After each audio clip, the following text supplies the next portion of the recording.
Coming up on this Friday edition of Daybreak, the defense chiefs of South Korea and the United States pledge to counter the nuclear and ballistic missile threat posed by North Korea through close military cooperation. Korea's central bank raises its economic growth forecast for this year to 4% in consideration of new international standards on calculating gross domestic products. Plus, Korea's top court rejects a group of lung cancer patients' final appeals for compensation from the country's largest tobacco company. Daybreak begins now.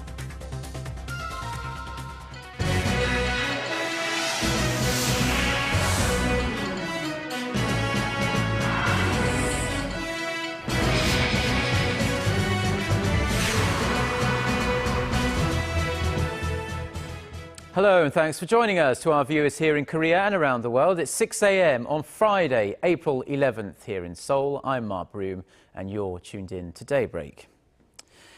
We begin with talks between the defense chiefs of South Korea and the United States, where the two allies agree to work hand in hand to counter the threat posed by North Korea. The offices of the two officials say U.S. Secretary of Defense Chuck Hagel called his South Korean counterpart Kim Kwan-jin Thursday to discuss security matters brought up during Hagel's 10-day trip to Asia. According to a press release by the Pentagon, Hagel and Kim agreed that Pyongyang's missile and nuclear weapons pose a grave challenge to the Korean peninsula as well as the international community. The U.S. official also explained that the situation on the Korean peninsula prompted Washington's recent decision to send two more Aegis-equipped destroyers to Japan by 2017. Diplomatic efforts to breathe fresh life into the long-stalled six-party talks on North Korea's denuclearization are underway once again, hot on the heels of a three-way meeting between the nuclear envoys of South Korea, the US and Japan earlier this week. Seoul's chief delegate heads to China on this Friday for a two-day meeting also focused on North Korea. Connie Kim reports. In efforts to make a breakthrough in resuming the stalled six-party talks, South Korea's chief delegate Hwang Jung-kook will visit Beijing Friday to meet with his Chinese counterpart Woo Da-wei. Hwang will likely discuss the results of trilateral talks he attended in Washington with the US and Japan. Their meeting is expected to draw specific measures and flexible preconditions to bring Pyongyang back to the negotiating table. Shortly after the bilateral meet, Woo will head to Washington to discuss the outcome of his four-day trip to North Korea late last month and reopening the six-party talks. The news of Woo's upcoming trip comes a day after South Korea, the US, and Japan agreed to be more flexible when dealing with the communist state. The three nations had previously been firm on resuming talks only if Pyongyang took concrete steps to end its nuclear program. Now that all three nations appear ready to compromise, attention is turning to China and its role as mediator. Beijing remains as a secluded state's biggest ally, and narrowing down the different political interests of involved parties may be the biggest factor in resuming the six-way talks with the North. While making inroads overseas on the issue, South Korea's Foreign Minister Yoon Byung-se has warned Pyongyang that it'll pay an unimaginable cost should it carry out a fourth nuclear test. Speaking at a forum on reunification Thursday, Yoon said that the international community, including China, stands unified and is determined to denuclearize North Korea. The nuclear talks have been stalled since late 2008 over repeated provocations by Pyongyang. Connie Kim, Arirang News. The Prime Ministers of South Korea and China have agreed to cooperate to prevent North Korea from carrying out further nuclear provocations. Meeting on the sidelines of the 13th Boao Forum in Hainan, China on Thursday, Chung Hong-won urged his Chinese counterpart Li Keqiang to do all he can to make sure Pyongyang doesn't carry out further nuclear tests. According to South Korean officials, Li said China strongly opposed Pyongyang's nuclear development. The two delegations also held in-depth discussions on issues ranging from air pollution to stronger economic ties in the form of their envisioned free trade agreement. Now, a senior UN official says the recent report on North Korea's human rights abuses will denounce its leader Kim Jong-un and bring him before the International Criminal Court. Speaking at the Japan National Press Club in Tokyo on Thursday, UN Representative Marzuki Darusman said the regime's grave human rights abuses were being brought to the international law track. The UN Commission report released in February said that crimes against humanity have taken place and continue to take place in North Korea. It also said the violations must be addressed under international human rights law. Darusman said Commission members from the US, France and Luxembourg will gather next week for a Security Council meeting where they will urge the Council to seek legal actions against the North Korean leader. Now, South Korea's newly formed main opposition party says it will field party-nominated candidates for the June local elections. This is going back on an earlier pledge to abandon the nomination system. The ruling party was quick to pounce Thursday, saying opposition leader Ahn Cheol-soo's vision of so-called new politics is already doomed. Ji Myung-gil reports. The main opposition New Politics Alliance for Democracy announced Thursday that the party will field candidates for lower-level administration chiefs and councillors in the June local elections, reversing an earlier pledge to abolish the nomination system altogether. The party reached the decision after a public opinion survey and an intra-party vote. The results reflect 50% of the vote from each side, the party member voters and public opinion survey. 53.44% were in favor of the party nomination system, while 46.56% were against it. Both of the party's co-leaders said they would honor the results. From today, I will do my best to win the June local elections. We have a rough road ahead, but I ask for the support of our party members. If we do not bring about reform, we will not win in the next presidential election. The party will field candidates for the June local elections. We will bring an end to the controversies over the nominating system. We will stop President Park Geun-hye and the ruling party from winning, as they have broken their promises with the people. The ruling's Henry Party immediately criticized the decision, saying the newly unified opposition party had already thrown away its bid for New Politics by overturning numerous promises. New Politics has been An's trademark policy since he entered politics in 2012. He says it's aimed at restoring public confidence by eliminating corruption and having politicians lay down their vested interests. Abolishing the party-standard nomination system was a key campaign pledge of both the ruling and opposition parties during the 2012 presidential campaigns, with many believing it acts as a breeding ground for bribery and corruption. Ji Myung-gil, Arirang News.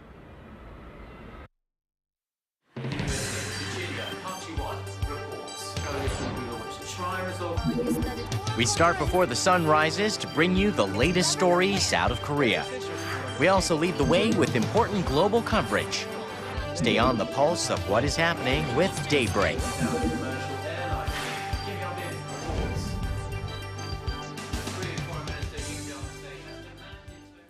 Korea's central bank has adjusted the nation's growth forecast for this year to 4%. That's up 0.2 percentage points from an earlier estimate. This following the bank's monthly rate-setting session, where it left the key rate unchanged for April. Hwang Jie has the details.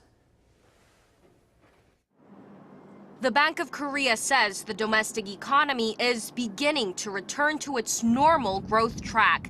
In its new growth outlook released Thursday, the central bank forecasts the Korean economy to grow 4% this year, compared to 3% growth in 2013.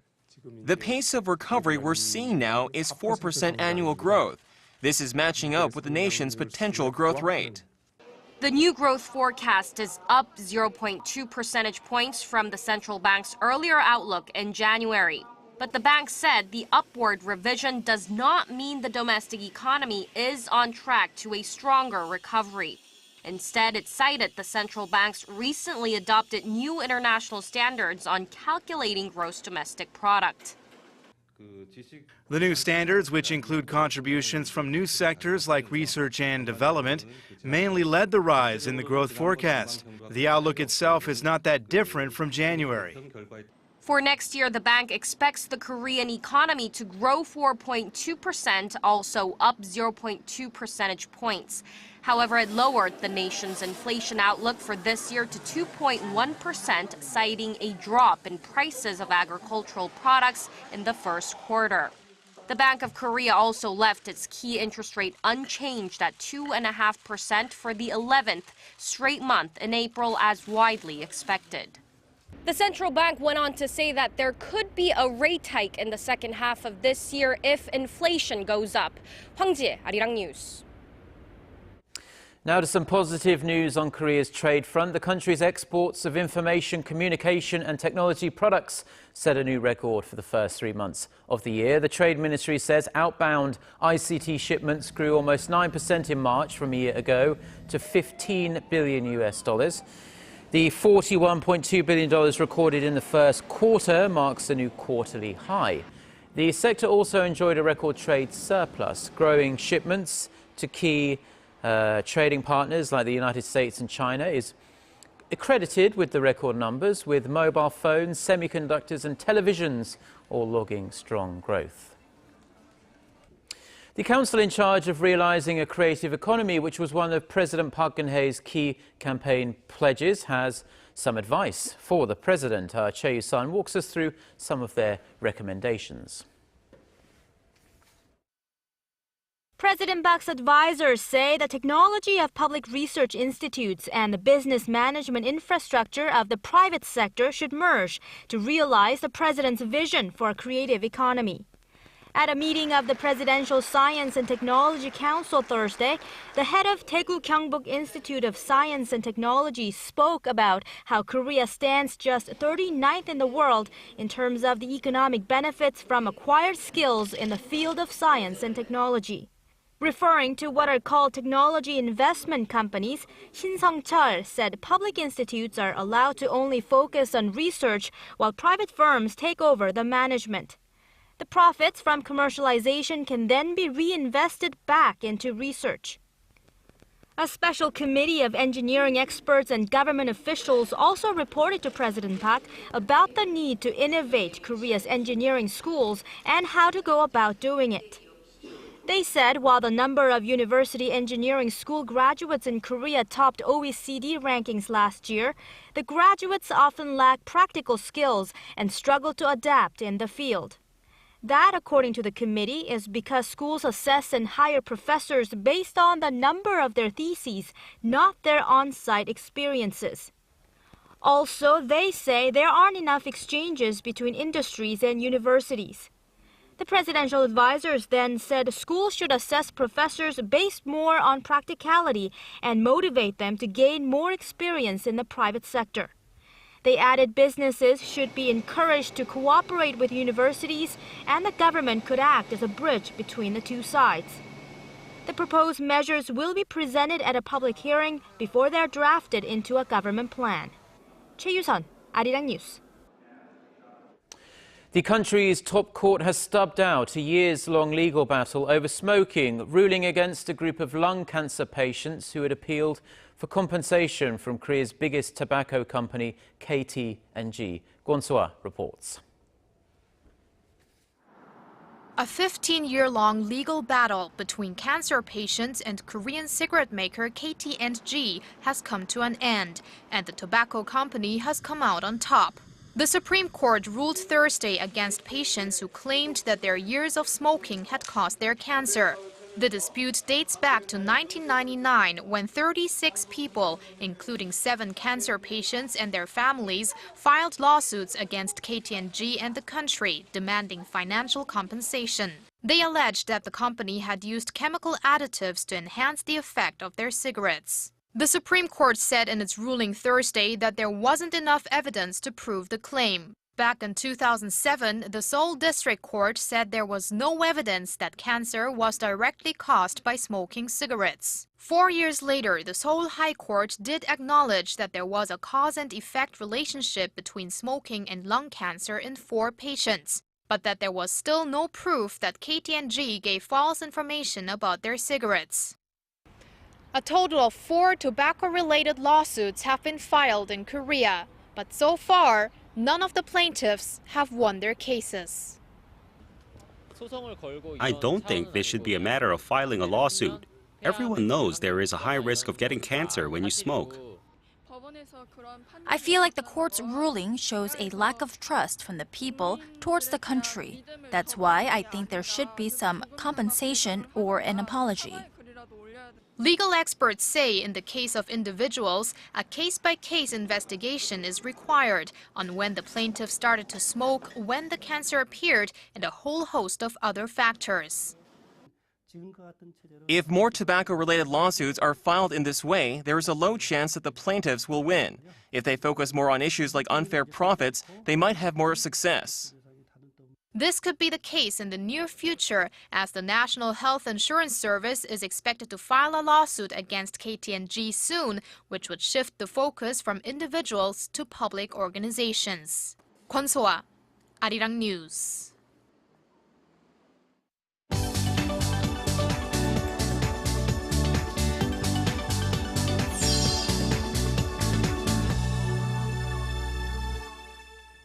Time now for a look through the international headlines we're following at this hour. For that, let's turn to our Eunice Kim standing by at the news center. Good morning to you, Eunice. And good morning to you, Mark. Russian President Vladimir Putin has informed European leaders that Gazprom may be forced to cut its gas supply to Ukraine, citing Kiev's mounting gas bill racked up to $2.2 billion. In an open letter to 18 EU leaders, President Putin said Gazprom will be compelled to require upfront payments if the back payments are not made, and as a last resort, could completely or partially cease gas deliveries. Ukraine's energy ministry has fired back, saying Moscow was using gas as a political weapon, citing the recent unacceptable price hike given to Ukraine.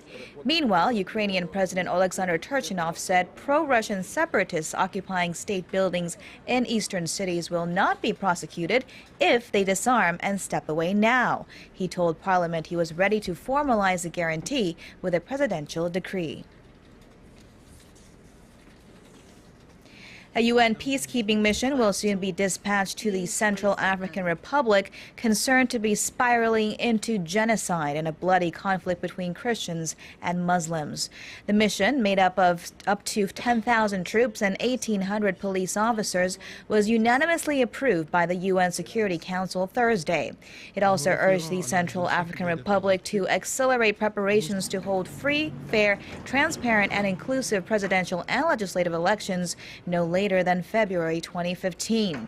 Thousands have been killed and hundreds of thousands more displaced in the impoverished African nation after the mostly Muslim Seleka took power a year ago and unleashed abuses on the majority Christian population. A possible fifth ping was detected in the hunt for Malaysia Airlines Flight 370 Thursday. This according to Chief Australian Search Coordinator Angus Houston, who said the data would be confirmed after further analysis overnight. Unlike the 4 other audio signals that were detected by the U.S. towed pinger locator aboard Australia's Ocean Shield, the latest find was picked up by a RAAF AP-3C Orion aircraft in the same vicinity. Ocean Shield is canvassing a zone some 1,600 kilometers away from Perth, Australia. And Greece returned to the bond market with a bang Thursday, raising 3 billion euros after attracting an excess of 20 billion euros in investor interest. Athens offered a yield of 4.95% on the 5-year bonds, a much lower rate than analysts had expected. Thursday's bond sale, the first in 4 years, would allow for the Greek government and companies to borrow more and cheaper from international markets in the future.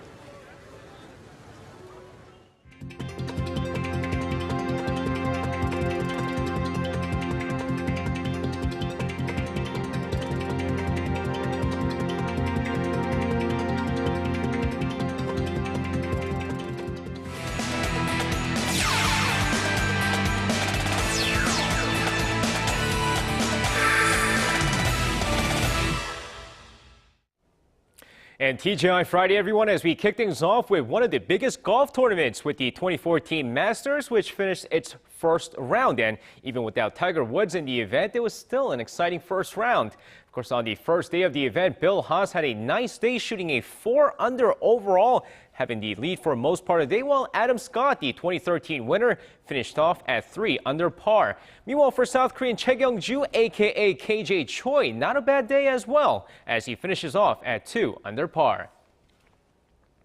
And staying in golf, but back here in the nation, as the 2014 KLPGA season kicked off on Thursday with the Lotte Mart Women's Open in Jeju.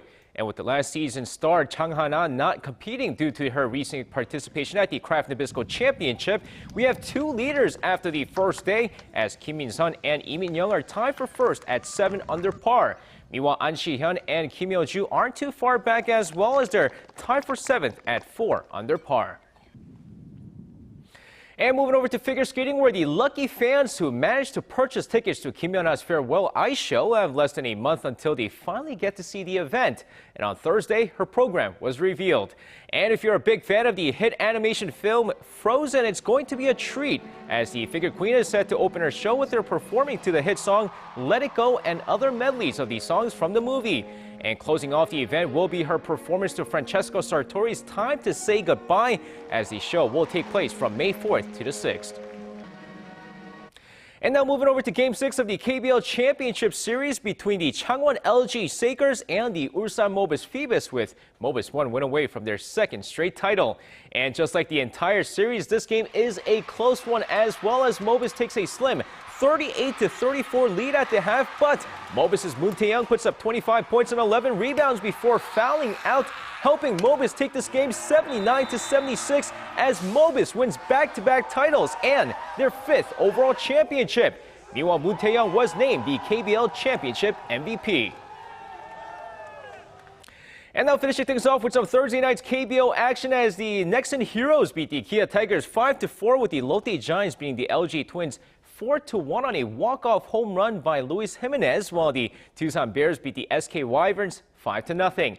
Meanwhile, let's take a look at the NC Dinos take on the Hanwha Eagles. Of course, going into the game here, first inning of the game, Na Sung-bum at bat, and an RBI single to left center field scores Kim Jong-ho, and the Dinos take an early 1-0 lead. But the second inning, Kim Hae-sung, he's going to send this one to deep left field, and there it goes, going, gone, tie ball game 1-1. Third inning, Felix PA sends this one to center field. A sac fly gives the Hanwha Eagles the 2-1 lead.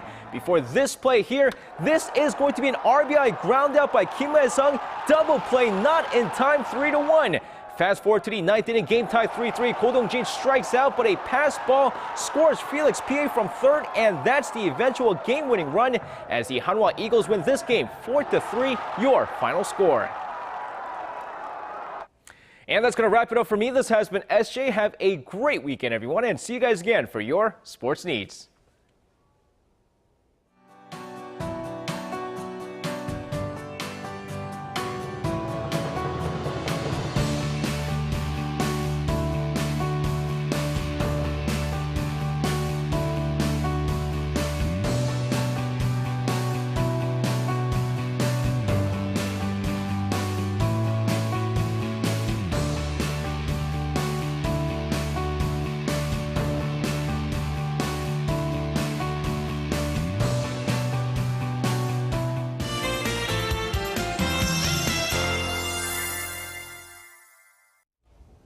Well, we should have more sun to the regions compared to yesterday, which will make great conditions to spend some time outdoor this afternoon.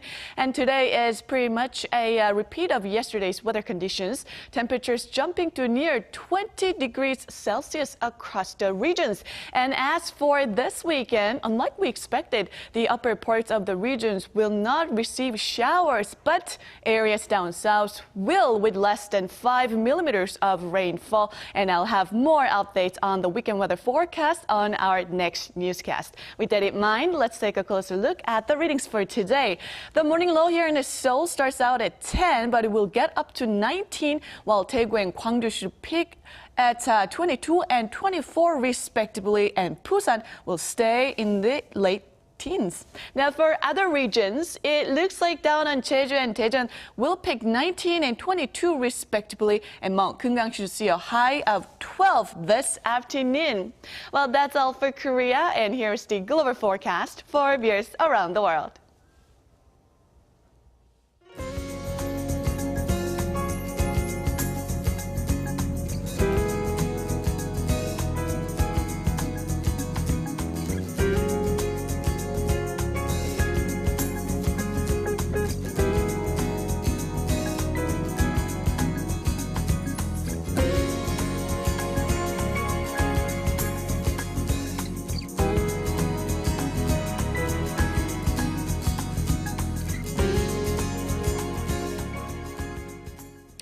And those are the stories we have for you at this hour. Korea Today is coming up in about 30 minutes' time, and we'll be back on the same time on Monday. Until then, goodbye.